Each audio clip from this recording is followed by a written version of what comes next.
Welcome everyone to week 2 here in the Buddhist library, and some of you are old pros at meditation and some of you are quite new to meditation. So for this particular course I'm focusing more on beginners, and because of that, I'm going to be talking more about practical experiences and less about Buddhism. The two go together, but the practice of meditation to get started on really doesn't need too much theory. You don't have to believe any beliefs. You don't have to sign up to any website. You don't have to do a course and then you get a cap and a badge that says, now I'm qualified and I know what I'm doing.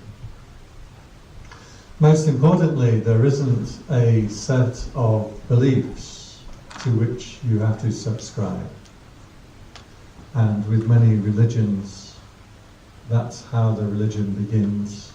There is a message from God usually, and He wants you to believe something, and He puts it down in a book, and then you read the book, and then you sign up. Right, now I'm in that group. And I am a fan of religions because religions have the esoteric and the exoteric. So the exoteric is the secret side, or the meditation side, and the exoteric is the external teachings. And most people in the world tend to be more interested in exoteric teachings, certain sets of beliefs and principles, and most importantly, promises that if you sign up with our group, then after you die, you'll get some reward. And it's like, if I was to buy your house off you and give you a check and say, when you die, you can cash this check in heaven, and you've got to take a big leap of faith to believe me. If anyone does believe me, let me know, and I'll So that's one thing, and it surprises me just how much people are desperate to believe in something and subscribe to certain values or principles without a firm and thorough investigation by your own self. The thing that attracted me to Buddhism was that you don't have any of that. We start from a point of view of what the Buddha called avijja, or ignorance. And that means that you don't know something. And in order to know, to learn, or to change, or to grow, or to reach this summum bonum, this enlightenment, you're going to have to grow and change. So the emphasis within meditation is not on a set of values or ideas or beliefs, but more on a practice. How do you change? What do you change into?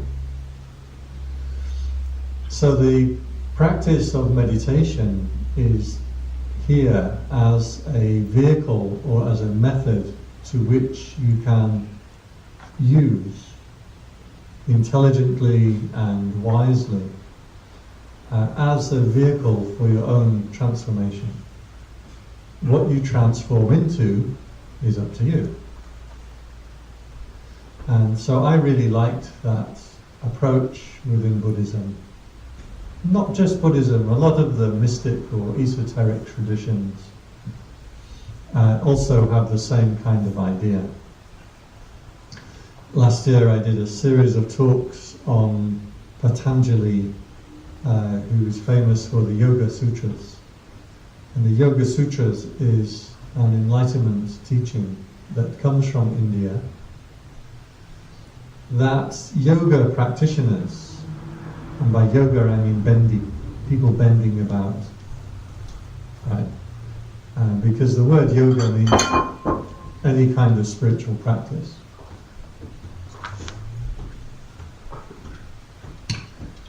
But yoga, as we tend to follow it and understand it, means people bending about in different asanas. Also is a meditation experience and path. So the yoga practitioners tend to look to the Yoga Sutras as their enlightenment teaching. So it's not a path that really belongs to any one particular people or tradition or viewpoint. And you're perfectly free to have your own views and opinions. The path of meditation really wants to take you outside of your views and opinions, or we might call it conceptual framework. So, the conceptual framework that you have, that you build up, the world that we look at is too complicated to understand. And so what we do is we have little rules of thumb or concepts or filters. In psychology we call it constructs. I'm a psychologist by education, I guess. My degree was in psychology. And one of the key theories in psychology is a theory of constructs. And this means that we have conceptual framework through which we understand the world around us. For example, there is do you know Carl Sagan? Some of you heard of Carl Sagan? He's a great science popularizer, if I can put it that way. And when I was a kid, Carl Sagan really transformed my life. He just turned me on to an appreciation for science and rigorous investigation and the scientific method. I'm less keen on him now, but he had a section in one of his books called Broca's Brain, and in it he asked the question, can you know a grain of salt? And he calculated how many atoms there are in a grain of salt, and there's a lot. I can't remember how many billions, but a lot of atoms in a grain of salt. Sodium and what's the other atom in salt? Chlorine. Chlorine, sodium and chlorine. And then he calculated how many synapses there are in a human brain. Because we can't really tell what a human brain can know, but we can calculate roughly the complexity of a human brain. And he put all of these calculations down in the chapter, and his conclusion was that a grain of salt is much, much too complicated for the human brain to know in its entirety. But what you can know with a grain of salt is its components and its pattern. So you know the atoms that go into it, you know the construction of those atoms, how many protons, how many neutrons, how many electrons, and you can see the crystalline pattern in which the atoms are arranged.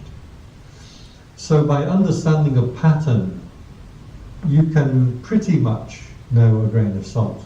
There will be variations within that grain of salt, there will be impurities, but you can pretty much guess. So we have a rule of thumb or an understanding of a pattern which we impose upon the grain of salt so that we can get to some kind of understanding of it. If the human brain cannot know a grain of salt, how much less can it know you, with all your complexities and your neuroses and your history and your thoughts and your desires and your drives and your motivations.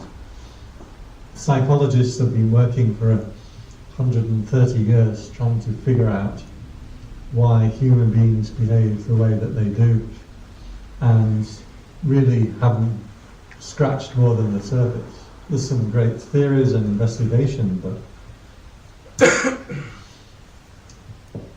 and aside from you, what about the universe? The universe, the rest of the universe. Can you understand other people? Can you understand your cat?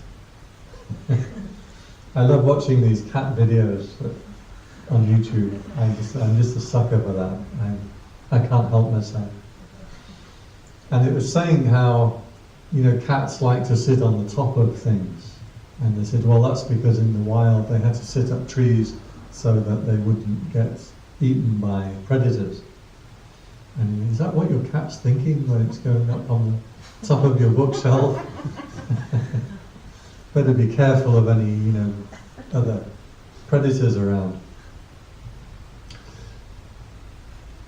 How much less can you understand the entire world? But we have rules of thumb and principles, enough to get us by in the world. And these conceptual frameworks that we have to understand the world kind of envelop the world around us, so we start to see things through our constructs, through our conceptual framework, rather than seeing what's really there. To see what's really there is just too complicated. It's just too much to know. So the ancient traditions, especially in Zen, they describe this as like a creeper that covers a tree. Now, I don't know about your flora in Australia, other than I have to clean the bottom of my shoes when I come on the plane to Australia to make sure there are no foreign seeds and things stuck. But in Asia, certainly, we have a lot of these creepers, or vines. And they grow up and they cover a structure. It may be an old boat, an old house, or a tree. And eventually it will choke the life out of whatever it is covered. And kind of then slump. So sometimes you see these along the canals around Bangkok. You often see these kind of creepers that have covered an old house, and the house has long since disappeared. And you've got to maybe very quiet. You can hear okay, right? I actually don't need the microphone, but can you make it up louder, a little bit louder? And so the creepers cover an old house. The house has long since disappeared, but the vine still has that form where it is covered over the creeper. And so this is the analogy, especially in Zen, of how your conceptual framework overpowers or chokes out the world, and the truth of things and reality of things has long since disappeared, but you have this conceptual framework through which you are understanding the world. Now, the vine or the creeper, one of the characteristics of it is it has no real trunk. So it doesn't have a firm structure of its own. And if you cut the creeper in the right place, just in the small place of the root, the entire structure will fall down quite quickly. So this analogy is there to describe our own thoughts and constructs, the way the rules or the ideas that we use in order to understand the world. And this is our thoughts and our beliefs. Thoughts and beliefs are there, or your constructual framework is there, just good enough that you can get by. You can compare it to a dog. And a dog has a conceptual framework of the world around it. It knows who feeds it, it knows who the other male, female or male dogs are, it knows when it's mating season, it knows when it's feeding time, and it has a certain view of people. Are they friendly, are they enemies? And that framework is good enough for a dog to get by. They even have their own superstitions and traditions. Do you know in Thailand the temples will ring the bell in the morning, usually at 5 o'clock they ring the bell. And just kind of before dawn. And the dogs have a superstition that when they hear the bell they should start howling. And so every morning in Thailand, in the cities, and in the towns, the monks will come out and ring the bell, and then this howl goes up, going from temple to temple to temple, as all the dogs do this. And that's part of their understanding of how they, live in the world. That's what you have to do. There's a saying in Burma that the cockerels believe that if they don't crow in the morning, the sun won't come up. So, because it works. They crow in the morning and then the sun comes up. It's worked for thousands of years. How can you fault this idea? I also look at the dogs outside my window. There's a car park. And when dogs poop and they scratch the ground to cover it with the earth, right? Weirdly, I don't know if you've ever noticed this, but dogs will do this with their back legs, but cats will do this with their front legs. Now why? I mean, presumably, a cat and a dog are fairly similar. They can use either their front legs or the back legs. Can you imagine the baby dog being taught by its mum, why do I have to do this with my back legs? And it's like, you just shut up and do it, or it'll be bad luck if you don't do it. And I think this is a dog's superstition. Then I watch them doing this on the car park. There's no dirt to kick up, right? But the dogs will still do this tradition that they have, right? Because that's the way that they understand the world, that's their custom, and it feels right to them.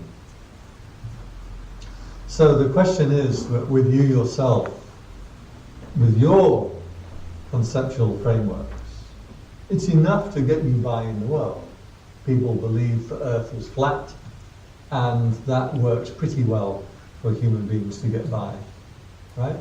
It's wrong, but it works okay for you. So many of our beliefs and customs were, we now know are wrong or illogical. So when we come to the meditation, what we want to do is try to withdraw from this conceptual framework through which we understand everything. We want to cut at that root and let all your old thoughts and ideas and beliefs come crashing down. Is that possible? Mm-hmm. And so when we experience in meditation, we will experience thinking start to come up. And in normal daily life, when you have thinking coming up, you believe, this is me, I'm thinking that.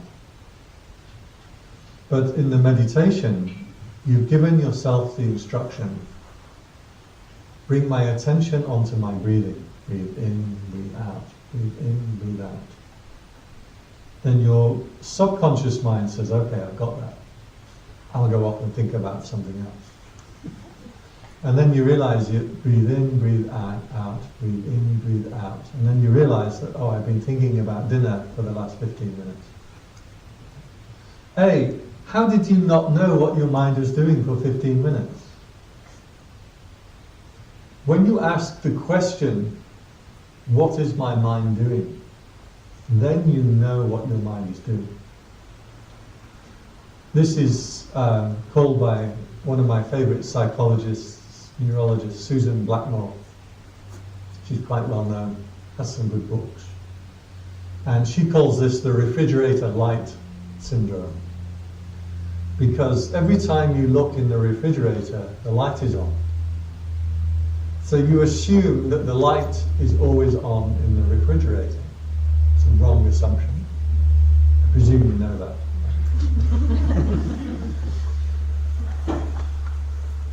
And so this is exactly what she says, and she's also a meditator as well as a neurologist and psychologist. This is exactly what it's like for your own mind. When you ask the question, what am I doing? There is mindfulness and there is awareness. But most of the time you are not in that state of mind. You assume that you're always having that kind of consciousness. Just like you assume the fridge light is always on. Because it's always there when you look for it. But actually most of the time you are not aware of your own self, your own mind, your own thoughts, your own concepts, the own framework through which you're operating in the world. You're not aware of it. So, the meditation is here to try to change that, turn that around. That feeling that you have when you ask the question, am I conscious? Am I awake? Am I real in this present moment? Can you ask that now? Do you feel that you're alive now? Do you feel that you're not sitting in a park or a cinema or a pub or your house? I don't know where Australians sit when you're not here. Where you have a lot of parks. I'm quite impressed. You have a lot of parks. I walked past the post office the other day and I saw people inside and they were drinking beer. I'm quite impressed that, you know, I've never seen anywhere else where you drink beer in a post office. I don't know if that's typical of all post offices. It's kind of an old building, so I guess they converted it. When you ask that question, you have that feeling of wakefulness, awareness, right here. So that you assume is there the whole time.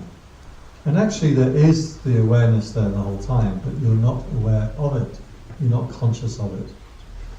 So most of the time, when you check with your mind has been lost in thinking about stuff.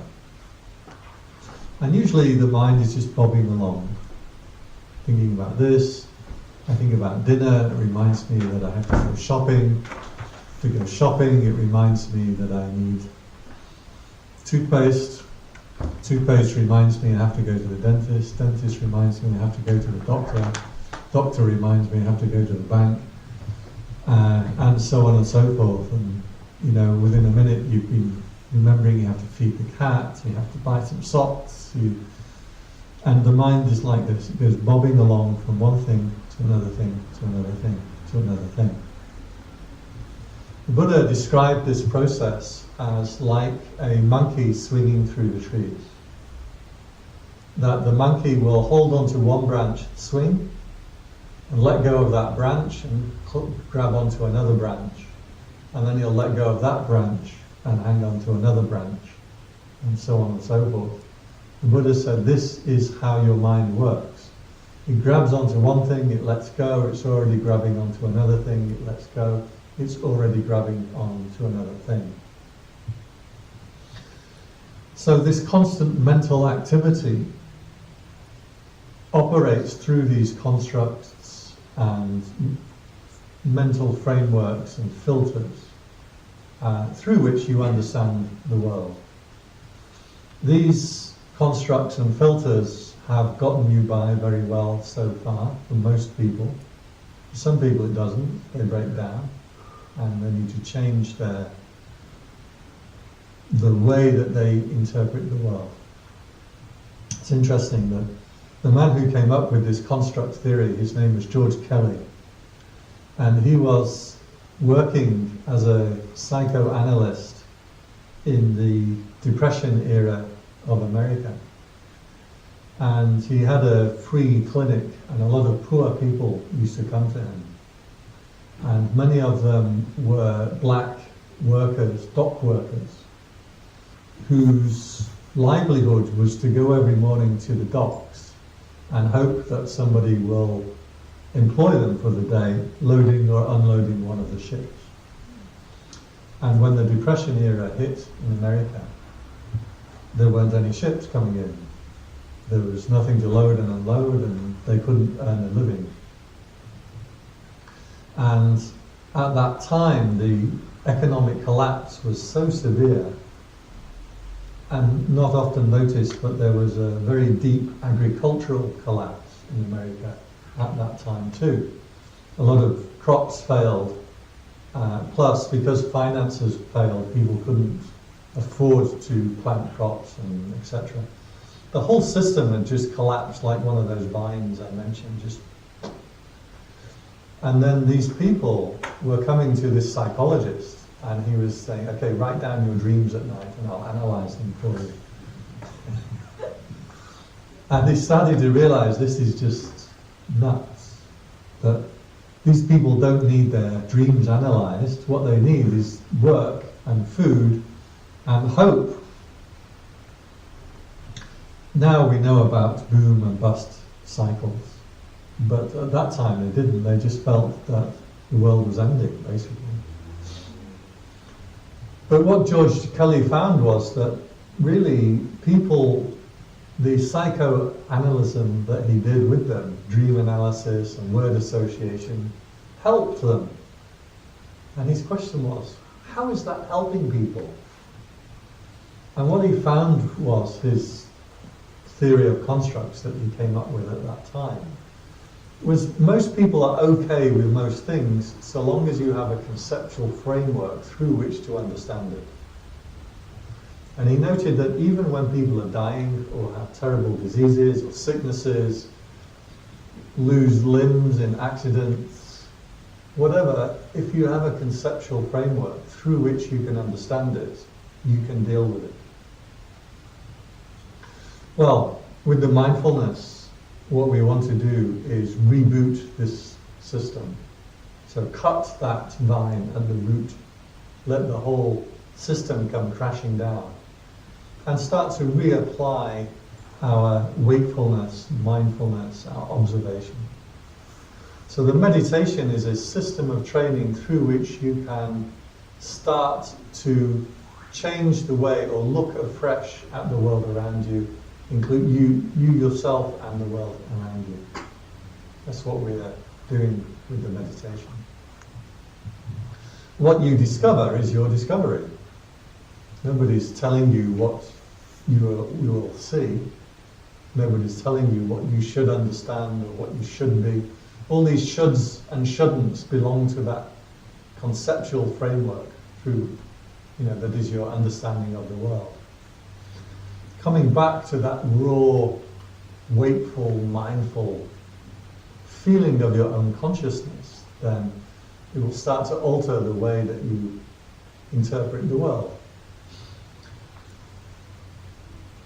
For example, as I mentioned earlier, you'll sit and do the meditation, and then your mind wanders off. And then you realize, 15 minutes, I haven't been aware of my own mind. I've just been lost or caught up in my own mind. It's like a dream. Shake yourself down.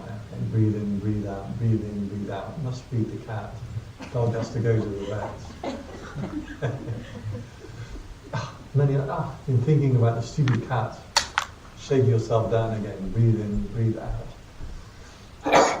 So it starts to dawn on you that you spend most of your time lost in dream world.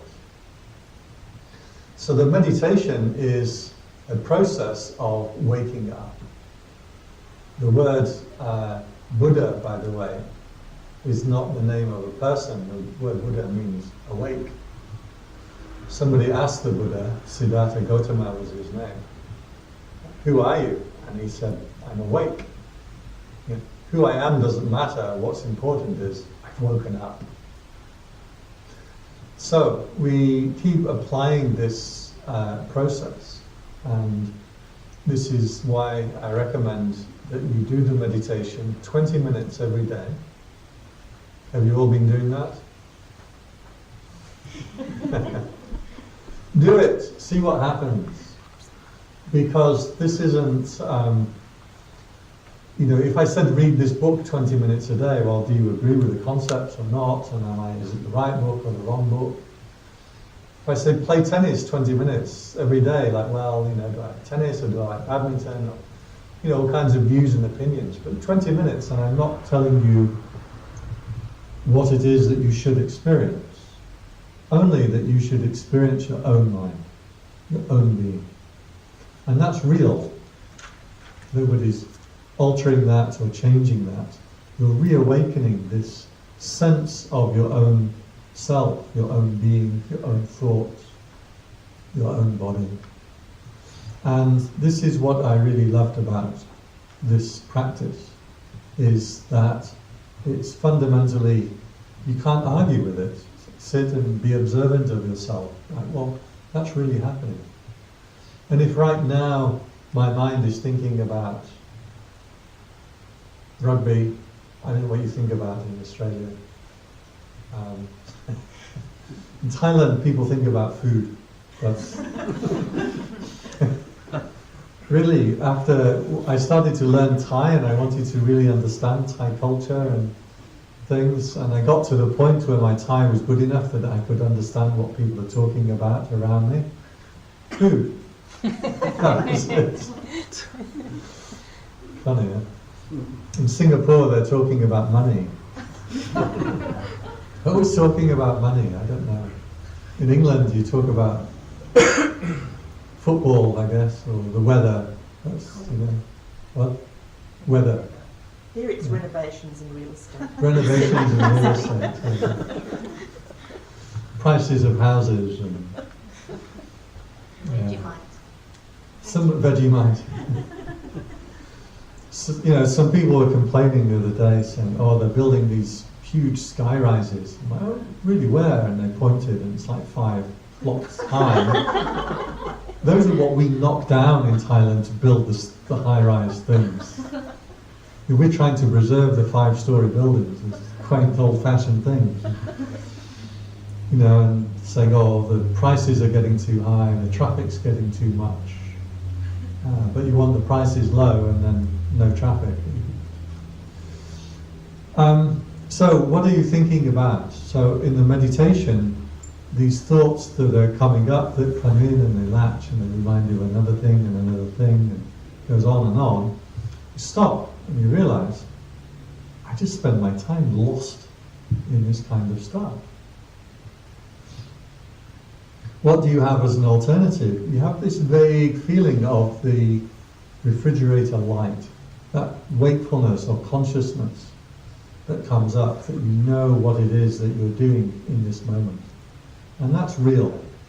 And you could see yourself, oh, I'm caught up in desiring, I'm caught up in worrying, I'm caught up in hating, I'm caught up in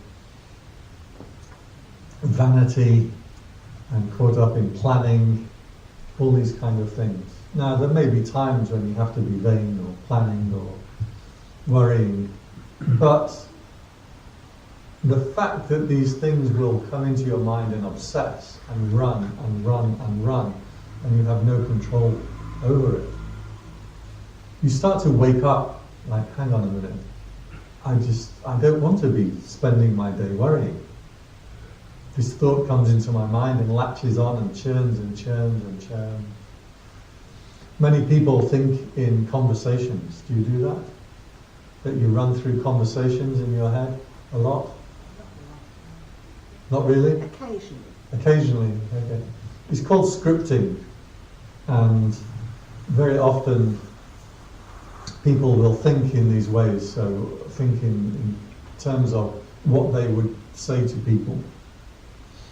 And if you stop and you pay attention to it, you realize that in my imagination, when I'm talking to that other person, they're standing there glumly accepting the full authority and brilliance of everything that I say.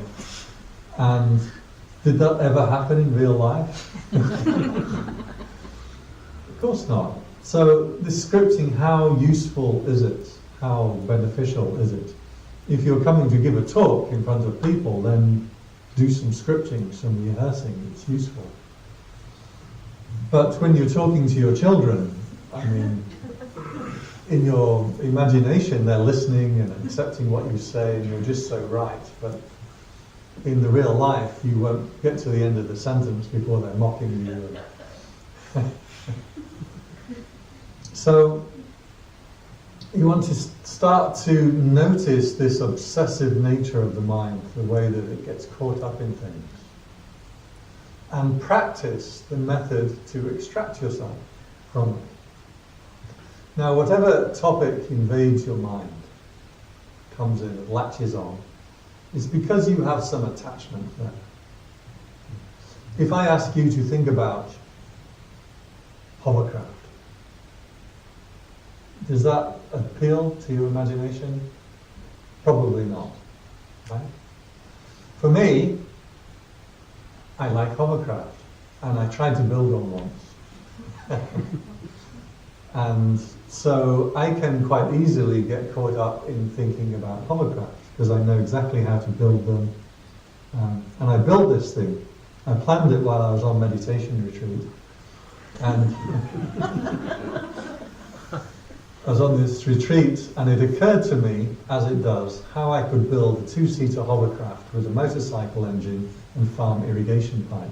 I mean, that's the kind of thing that occurs, and this thing latched into my mind and cost me about, I don't know, $8,000 buying all this pipe and 250cc Yamaha variable valve motorcycle engine. And I stripped the gearbox out of and I made this thing, but I never got the engine into the craft. So instead of a hovercraft, my friends used to call it a craft. Like, how's your craft coming? Because it never hovered. So, but what obsesses your mind? What comes into your mind and latches on? In the meditation, you notice just how insistent these thoughts can be, how they can just pull you in and suck you in and make you think about them.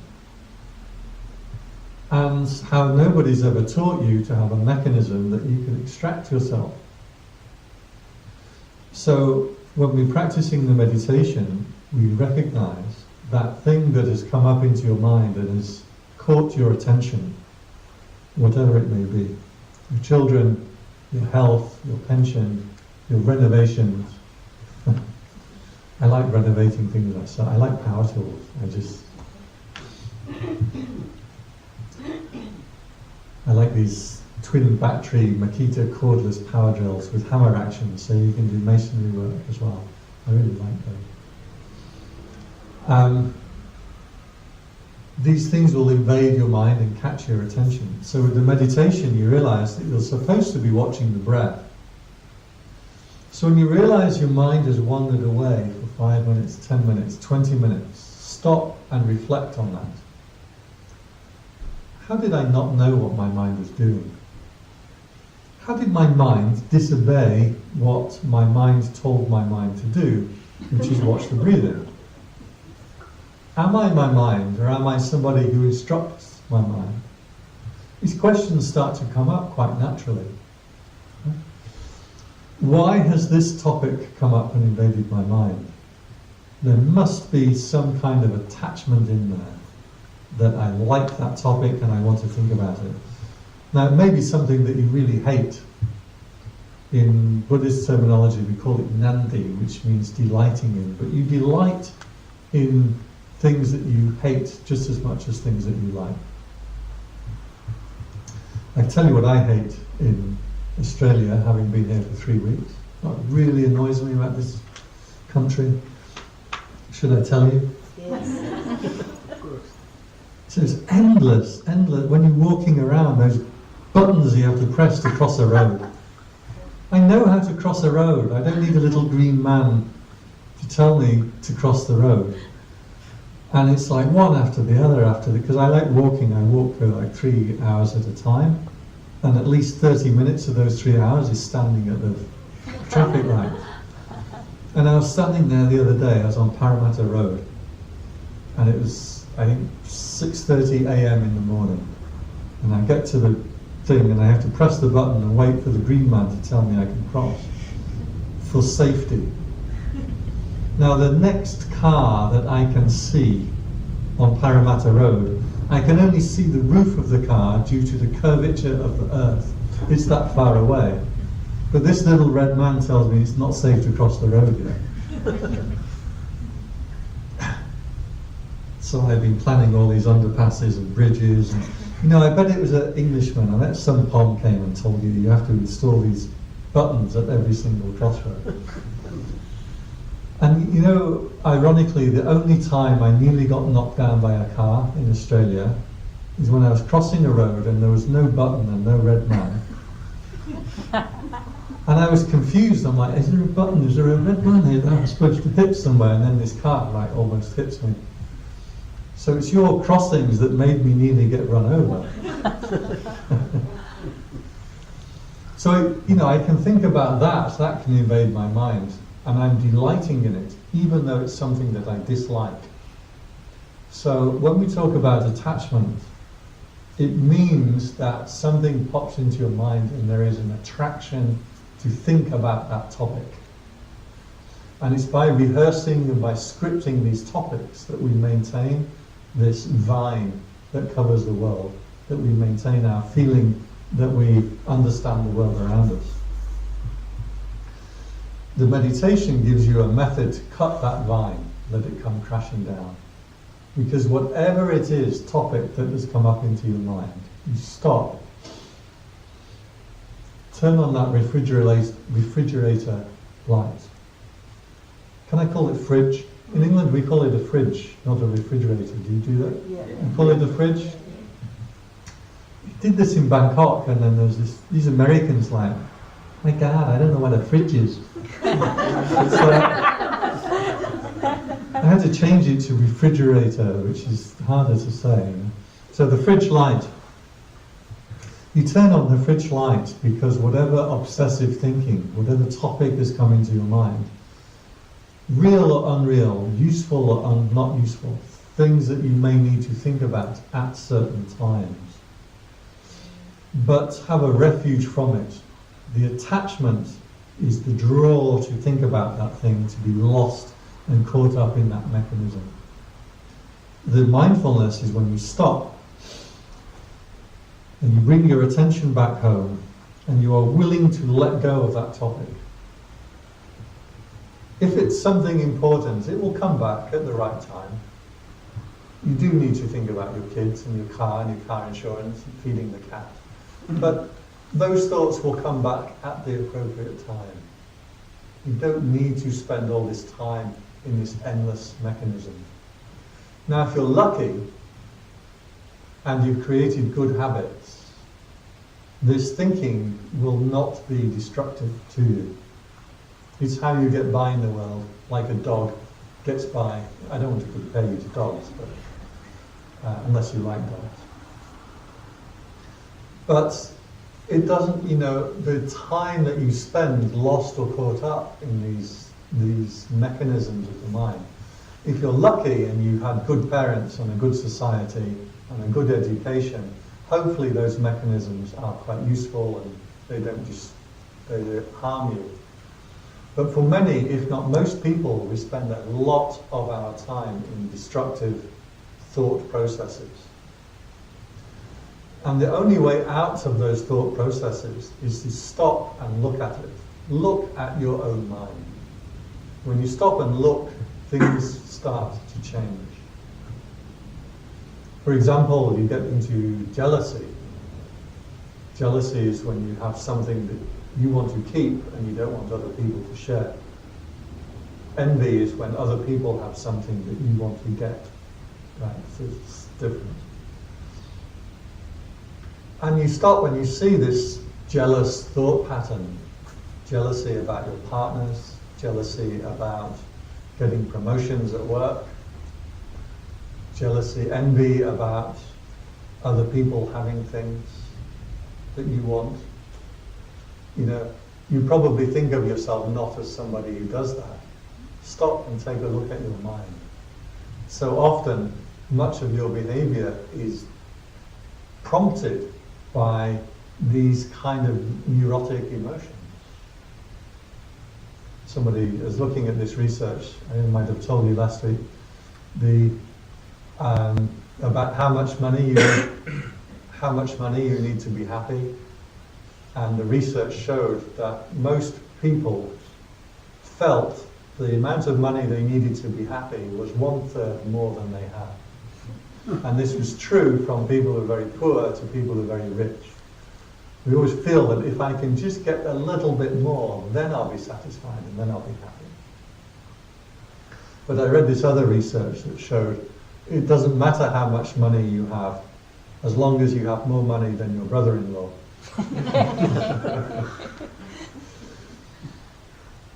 So a lot of our motivation is driven by these petty kinds of desires, these neurotic little fears. You know, we're worried that somebody looks better, looks smarter, looks prettier, somebody gets more attention than we do. We're driven by desires to get little things. We're driven by our impatience with people around us. And, you know, the only way out of these mechanisms is to stop and to look. And when you look, things start to change. Jealousy was an interesting one. The Buddha described it as being jealous is like drinking poison and hoping someone else will die.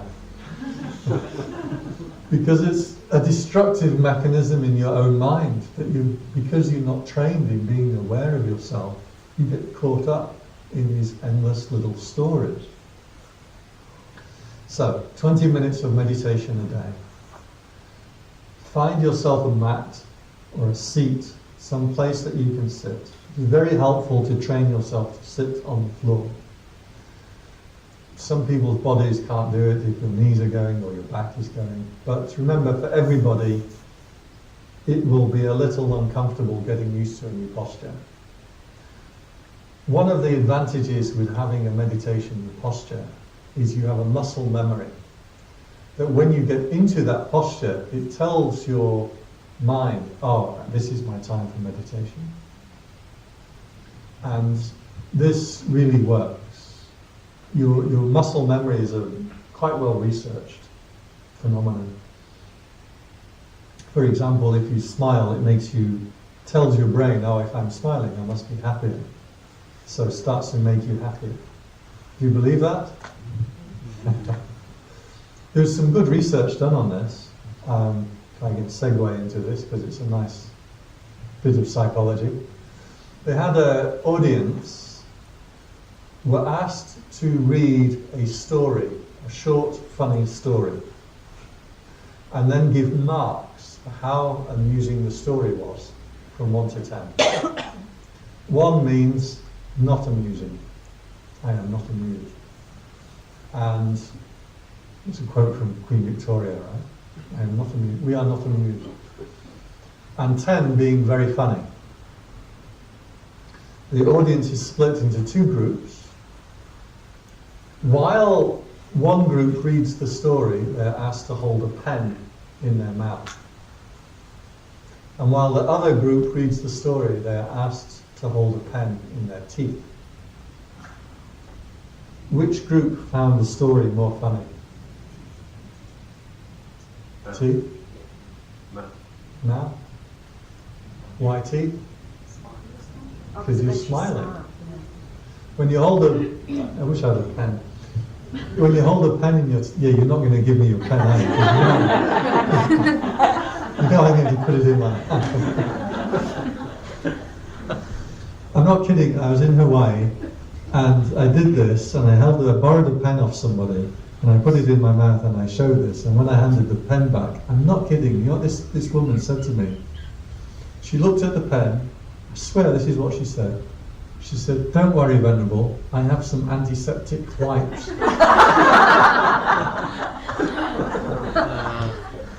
And if she's watching the video, she knows who she was. When you hold the pen in your teeth, right, you're kind of smiling. When you hold the pen in your mouth, you're kind of drooping. Turns out this experiment has been done many times and is very consistent. If you hold the pen in your teeth, you find the story more amusing. It shows there are a lot of mechanisms going on that you're not aware of, but control your behavior, control your experience of the world. So, if you have the spots that you can find, the muscle memory, when you get into a meditation posture, it reminds your brain, oh, I must be meditating at this time. Right? And then don't worry too much about the meditation method. The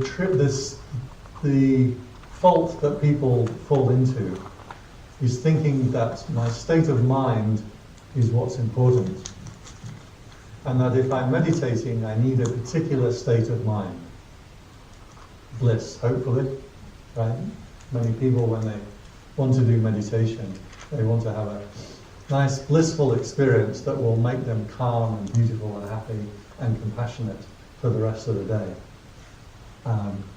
If that's your intention, apply at the desk for your money back, because that's not going to work. What you can do is apply the attention to every state of mind. That's what we're trying to do with the meditation. So, as you lose your awareness of the breath, you get caught up in something. When you realize you're caught up in something, stop. Turn on that fridge light. Here I am, I'm awake, I'm here, I'm in this situation. Doesn't seem like very much, but this feeling of wakefulness is the start of the process of waking up. It's the start of being willing to step out of your conceptual world and come back to the real world.